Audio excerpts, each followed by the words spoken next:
really from the bottom of my heart, and I know Billy means it too. I want to wish everybody that listens a happy new year. You guys are fantastic. Happy New Year's, everybody. Here we go. End of the year already. Today, as I record this, it is the 30th of December. Tomorrow is New Year's Eve, and then on to the long weekend. So I just wanted to take a couple of minutes, like I did at Christmas, and reflect on this year, kind of what's gone on, what's it look like. I mean, what a year. This is, I don't know what anybody says about a year like this, that everyone hasn't already said so many times that it doesn't need to be said anymore. But I can at least give it my perspective personally as to the way that I saw it go and the things that happened to me and the things that I think I'm going to work on for next year,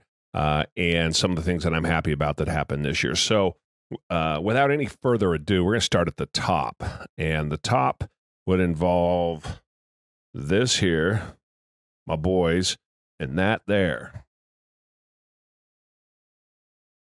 The Dodgers. Dodgers took it home, won the World Series. It was a shortened season, so it has kind of a weird feel to it, I suppose. I mean, I would prefer that it came in the longer season. That would be better in a normal season. And again, I was there for all of those games when we went to the back-to-back World Series. I shouldn't say all the games. I was there for most of those games, particularly the home ones. I was there in Game 7 when we lost to the cheating Houston Astros. And so it's been a long time coming. Now, the Dodgers won the World Series, and winning the World Series for me, I always said the last time they won the World Series was in 1988. I was just a wee kid, about 19 years old. I was sitting in a living room in a house by myself with the lights off, and it was it was black and white television, and I was sitting, I swear to God, on my butt, maybe 5 feet in front of it to make sure I didn't miss a thing. It's hard to see in those TVs, that old black and white. Anybody doesn't know what that looks like. There's no HD, and it was some ugly old black and white. So that is, of course, the famous game where Kirk Gibson hit a home run to win, I believe it was Game 2, and the Dodgers just never looked back. So I said that I wasn't going to go. I've gotten invited to a lot of playoff games, which I've gone to in the major leagues. I've never gone to a World Series game, even though I've been invited to many a World Series game. And I said that because, look, I'm a diehard Dodger fan, so I want the Dodgers to win. And I said, well, I'm not going to go to a World Series game unless it's a Dodgers game. So I went from 1988 until just a couple of years ago, and I started to get worried that I wouldn't even have a chance to go to a World Series.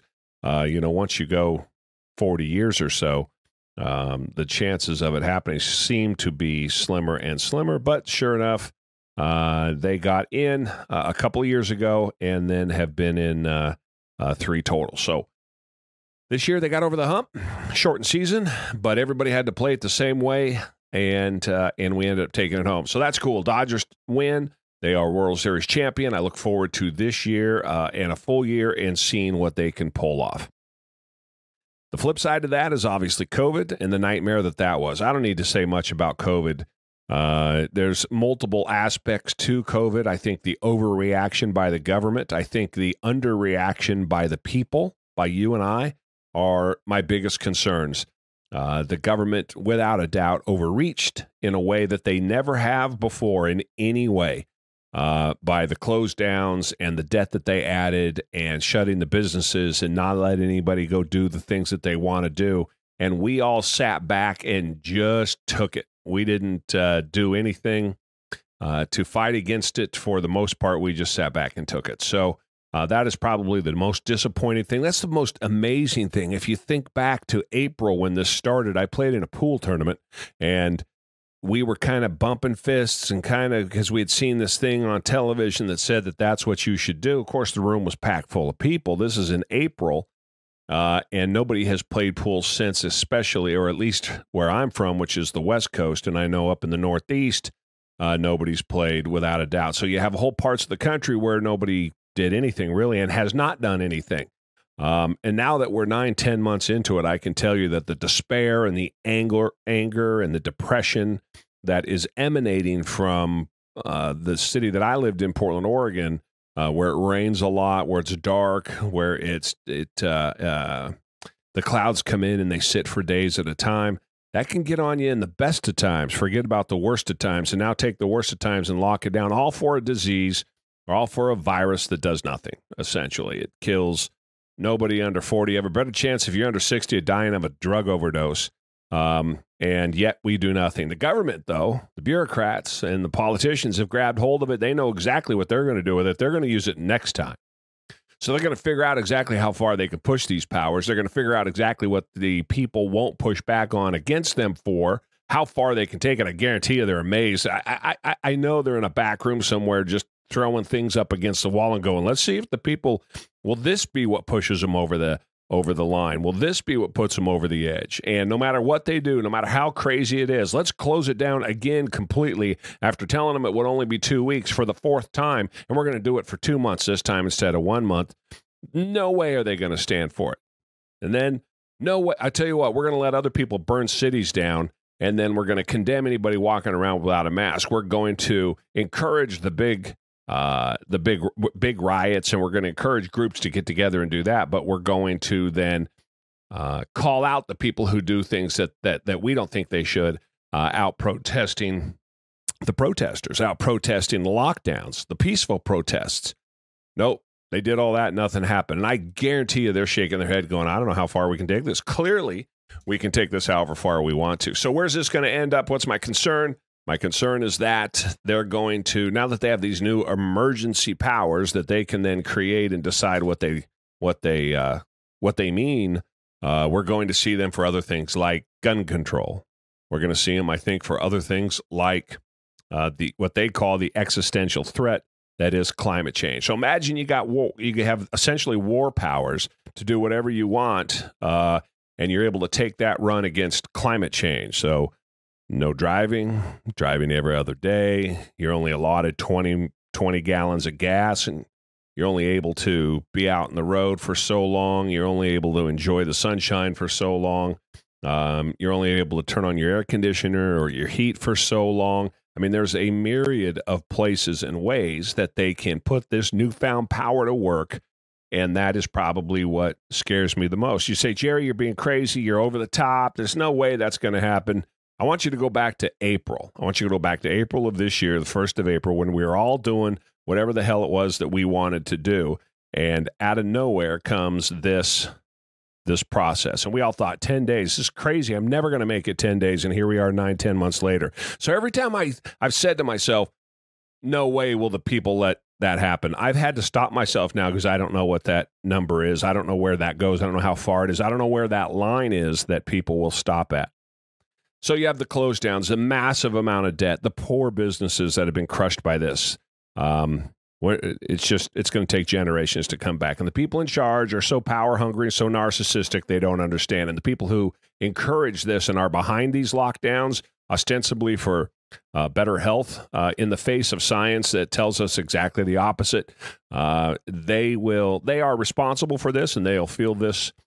It's going to take a good 20 years. I mean, it took 20. It wasn't until the 50s or 60s that they finally came out of the Depression. So that's the kind of stuff we're going to have to deal with. It's going to be ugly. The debt, I mean, it's just going to fuel all of that.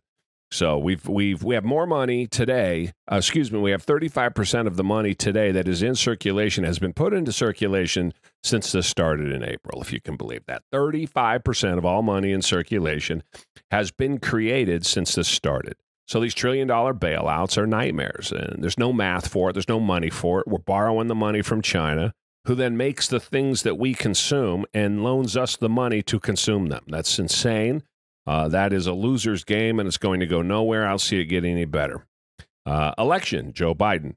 Joe Biden was elected. Joe Biden, I think, is going to be a nightmare. I think the whole process is going to be a nightmare. I think where the country's going is going to be a nightmare. And if anybody's being honest about where we are vis-a-vis the last 4 years and the next 4 years, it's going to be a nightmare. Maybe I'm wrong.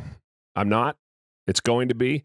I think honest people will tell the truth, and dishonest people will cover and blame others. So I think that's what we have to look forward to. We're going to say goodbye to low 3-4%, 5% unemployment, sometimes 2.5%. Say goodbye to that. That's not coming back anytime soon.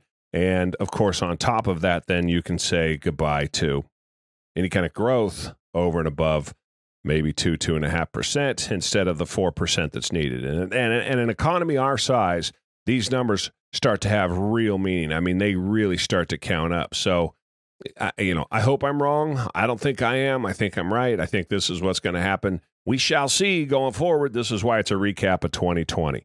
What else we got? Okay, for me, living in Portland, Oregon, the way that I did, and seeing the way that Portland, probably more than any other city, maybe Seattle, maybe L.A., essentially burnt to the ground. The nightmare that was that process and watching that thing run wild.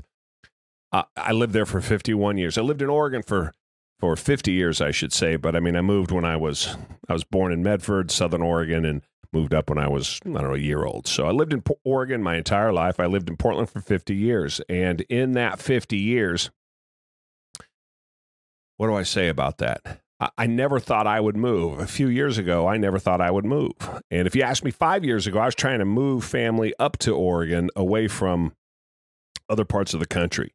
And finally, I had just had enough. And this year pushed me over. And I saw the way other states were behaving versus the state that I lived in. And I saw the way that other states didn't have the kind of fires and the kind of issues with rioters and Antifa and all that other garbage the way that I was. And so I made the decision here about August, give or take, that I was going to move. Now I'd have to split my time, and that's fine, but I was going to move. And so we picked up and moved. We got here in the middle of November, here being Franklin, Tennessee. I'm about 30 miles south of Nashville, and I have been here for about 6 weeks. Be heading back to Portland here very soon. But in the meantime, here is my home, and we have moved down here. And so far, so good. The weather is fantastic. It's cold, but it sunshines a lot. In Portland, the clouds come in and they never go away this time of year. And I'm not going to miss that. It's been mostly sunshiny. Haven't really been able to venture out. Been busy as hell. Works keep me real busy. I run everything from my office here. I'm sitting in my office now. And so from that perspective, super busy. Haven't been able to get out and spend a lot of time doing things, but I certainly intend on doing that. Looking forward to going back to Portland without a doubt. And I have company to run there and business and things that I need to do. And that'll work. And I'm going to do that going forward and essentially split my time between the two states. So I and my family picked up and we moved to Tennessee, rented my house out, and away we go. The other thing that really, these are two hand in hand.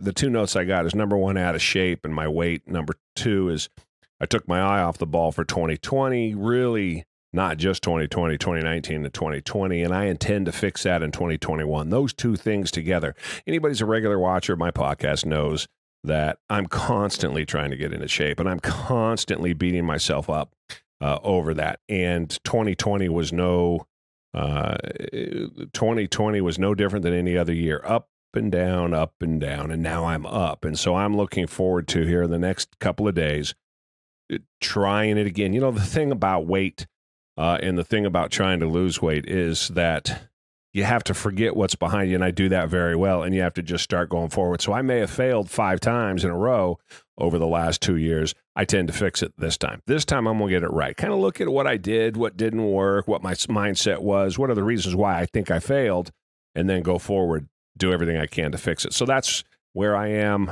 as I start 2021. Like many people back in the gym, I, of course, already belong to a gym. I already go to a gym. I just don't go nearly as much, and I really have to fix my diet. My diet's been a complete nightmare. So for me, 2021 is going to be all about doing what I can, taking it 1 month at a time. It's a way that, I have to look at it. But then I think about how fast time goes by, and before I turn around, it will be June or July, and I'll be glad that I dumped that 30 or 40 pounds, which is what I'm going for. So we will see. I've said this before, and it didn't happen. I've said this before, and it did. Hopefully this time I'm right. My intention is that I'm right, and I have my head, I think, in the right spot to make this happen. Work-wise, that's really where for 2020, I took my eye off the ball, and really for 2019 and 2020, and I need to hold myself accountable to that. I got new surroundings. I got a new look. I got a new outlook. I'm looking at the world very differently, and so come 2021, even though I have a mountain of things on top of me relative to business and work and stress and life, I'm expecting much better things in this coming year than what I experienced in the last couple of years. And, of course, the podcast and everything online, I look forward to doing that. Look forward to talking to a whole bunch of new people. It's been off for the last 6 or 8 weeks. I haven't done any interviews, but when we're cooking, we're doing a couple of interviews a week. So talking to 8 or 10 people a month, it would be perfect. A couple of podcasts between Billy and I, and we can kind of keep everybody informed and have good conversations and talk about things that matter and talk about fun things. And then, of course, constantly give each other garbage. So that is the look for 2021. That's my update on 2020.